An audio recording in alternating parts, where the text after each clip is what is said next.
আরেকটি নতুন ব্লগে তোমাদের সবাইকে স্বাগতম। তো আজকের ব্লগটি অনেক ইন্টারেস্টিং হইতে চাইতেছে। তো আমাদের যে একুরিয়াম প্রজেক্টটি আছে, এই একুরিয়াম প্রজেক্টের কিছু মেইনটেনেন্স নিয়ে আজকে আলোচনা করা হবে। যেহেতু উইন্টার এসে পড়ছে আর প্রচন্ড শীত পড়ছে, যার কারণে কিন্তু ওয়াটার টেম্পারেচার ড্রপ হওয়ার অনেক সম্ভাবনা আছে। আর ওয়াটার টেম্পারেচার যদি অ্যাডজাস্ট না হয় তাহলে কিন্তু ফিশের অনেক সমস্যা হইতে পারে।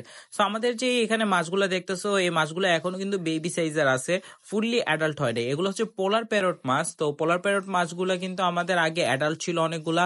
সো ওইগুলো থেকে আমরা প্রায় 400 থেকে 500 প্লাস বাচ্চা পাইছিলাম। সো অনেকগুলো বাচ্চাই আমাদের কিন্তু এখনো সুন্দর মতো তোমার সেমি অ্যাডাল্টের প্রায় কাছাকাছি পর্যায়ে। আর অন্যান্য মাছগুলোরও যে ফ্রাইগুলো ছিল ওইগুলাও তোমার বড় হয়েছে। পাশাপাশি কিছু কিছু নতুন গাপ্পি আছে আমাদের, যেগুলো ফ্যান্সি বা তোমার মিক্স গাপ্পি বলতে পারো। তো ওইগুলো কিন্তু ব্রিড করছে। শীতকালে কিছু কিছু গাছ আছে যেগুলো একটু সমস্যা হয়ে গেছে কিছু, কারণ টেম্পারেচারটা অনেক ড্রপ খাইছে। আমরা গ্রামের বাড়িতে গেছিলাম। সো গ্রামের ব্লগটাও আশা করি অনেক তাড়াতাড়ি তোমাদেরকে আপডেট দিব, যে গ্রামে আমাদের ফার্মগুলোর কি অবস্থা আছে। পাশাপাশি যে ট্যুরটা দিছিলাম ওই ট্যুরের আপডেটও দিয়ে দিব। আমাদের টার্টলটা যেটা আছে ওইটাও কিন্তু দেখো একদম হাইবারনেশনে চলে গেছে। সো এই ফিশগুলার হেলথ যদি ভালো রাখতে হয় তাহলে কিন্তু একুরিয়ামের টেম্পারেচার মেনটেনের জন্য হিটার খুবই প্রয়োজন।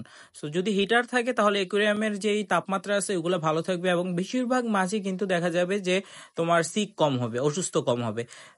এক একটা মাছের জন্য কিন্তু এক এক রকম টেম্পারেচারের প্রয়োজন হয়। যেরকম আমাদের ফ্লাওয়ার হর্ন বা মনস্টার ফিশ যেগুলো আছে ওইগুলোকে কিন্তু তোমার 35 বা তোমার বলতে পারো যে 30-এর কাছাকাছি টেম্পারেচারটা রাখলে ভালো।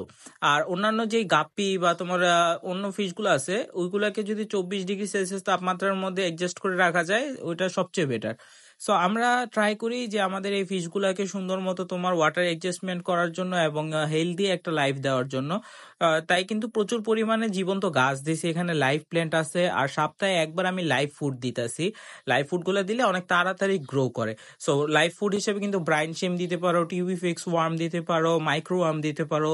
সপ্তাহে একবার দিলেই এনাফ। আর শীতকালে বেশি খাবার দেওয়া লাগে না, প্যাকেটের ফুডগুলো অ্যাভয়েড করতে পারলে সবচেয়ে ভালো। আর যদি তোমার লাইভ ফুড না থাকে তাহলে প্যাকেটের ফুড দিতে পারো। আহ একদিন গ্যাপ দিয়ে দিয়ে দিলে আমার মতে সবচেয়ে বেটার হবে, কারণ ডাইজেস্ট করতে ওদের শীতকালে কিন্তু সমস্যা হয়। এর পাশাপাশি যদি মেডিসিনের কথা বলো তাহলে মিথালাইন ব্লু আর তোমার রক সল্টটা ইউজ করতে পারো। যে 2 ফিটের যদি একুরিয়াম হয়ে থাকে তাহলে 2 ড্রপস মিথালাইন ব্লু আর 1 চামচের মতো রক সল্ট দিয়ে দিলে এনাফ।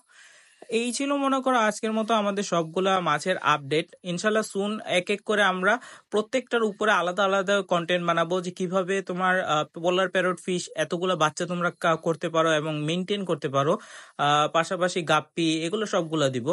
আম, পাশাপাশি এই যে মাছগুলো আছে ওইগুলোর মধ্যে সবচেয়ে এক্সোটিক কিন্তু হচ্ছে বেট্টা ফিশ। তো এই বেট্টা ফিশের ব্রিডিং প্রসেসটাও তোমাদেরকে জানিয়ে দেবো।